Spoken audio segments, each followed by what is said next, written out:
When I was in middle school, I got an invitation to a sleepover birthday party where they were showing a movie at one of my friends' houses.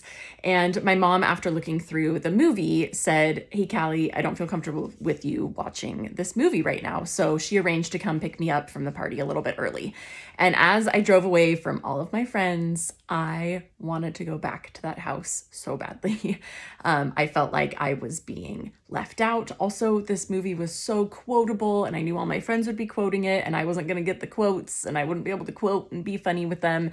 I really longed to be back at that house. But my mom and I ended up having a really good conversation about media choices and keeping the spirit with us. And as I grew older and got into high school, she really empowered me to make my own decisions about what I would be okay watching, and it set me on a good track for success.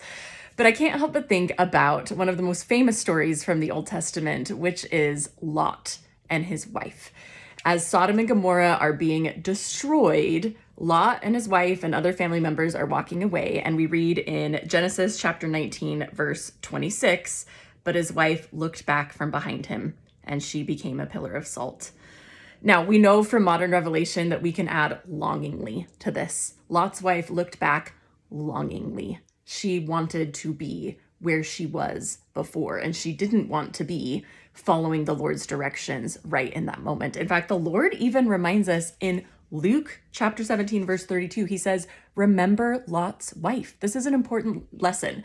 And to me, when I look at it, I think very symbolically, what's the lesson I can take away from these scriptures of Lot's wife? And I think the Lord really wants our heart.